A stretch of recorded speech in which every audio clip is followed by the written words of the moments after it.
on met beaucoup de temps à revenir du Japon. Je crois que d'une certaine manière, je suis toujours pas revenu. Dans mon enfance, j'ai été fasciné par le Japon. J'écris dans le livre que je suis un enfant made in Nintendo. J'ai beaucoup joué à la Nintendo. J'ai fait aussi du judo. Mais le déclic, c'était pendant le confinement. J'ai lu un manga de Taniguchi sur Ino Tadataka qui s'appelle Furari. J'ai eu envie de partir sur les traces de ce géographe fou qui a parcouru le Japon, qui a fait tout le tour des côtes du Japon. 40 000 kilomètres à pied. On l'appelle l'homme qui marche à 40 millions de pas. Moi, je savais qu'en 4 mois, je ne pourrais pas faire 40 000 kilomètres, puisque lui, ça lui a pris 17 ans. Mais en 4 mois, j'ai fait quand même 3 000 kilomètres et j'ai essayé d'aller dans les lieux clés de cette grande épopée, notamment dans son village de naissance, à Sawara, du côté de Tokyo, et puis dans des endroits aussi où se trouvent des musées Ino Tadataka, parce qu'en fait, là-bas, c'est vraiment un personnage très connu. Tous les Japonais apprennent par cœur la vie d'Ino Tadataka à l'école. Le Japon, c'est le pays du dessin. Au Japon, tout est dessiné. Vous avez des dessins partout, en permanence. Le moindre papier d'emballage est une œuvre d'art que vous voulez garder toute votre vie. Vous avez dans les rues de Tokyo des enseignes qui sont merveilleusement dessinées. C'est le pays de Hokusai qui a inventé le manga et c'est le pays du dessin animé, évidemment. Moi, j'ai toujours eu envie de mêler le dessin et l'écriture.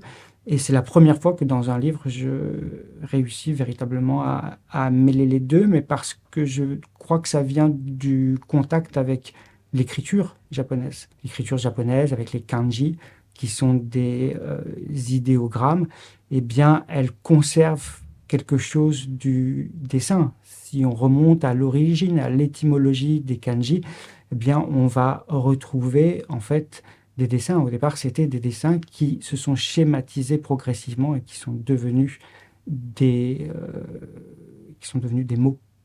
C'est un livre où je dis plusieurs fois que j'ai été en état d'extase géographique. Ça a été le cas dès le début, dès l'atterrissage. Je pourrais parler peut-être de Shikoku, qui est une des... Donc, il y a 4 grandes îles au Japon. En réalité, au Japon,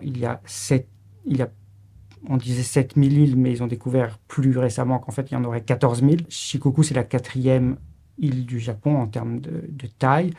Et vous avez là-bas une rivière qui s'appelle la rivière Iya.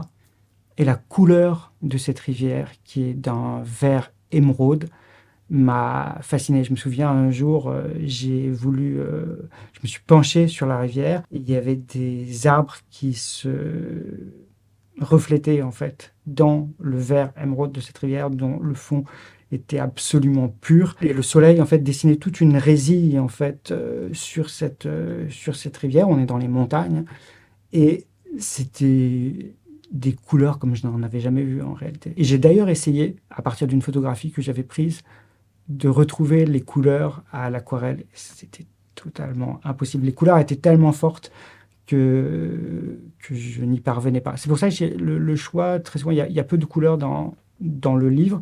Il y a beaucoup de dessins en noir et blanc, qui sont des dessins au stylo plume, au feutre, à l'encre de Chine. Et puis, il y a des dessins au feutre de calligraphie. Et souvent, je me limite à une couleur, qui est le bleu, qui est un bleu turquoise, assez vif, parce que je crois que c'est la couleur que j'ai vue le plus au Japon.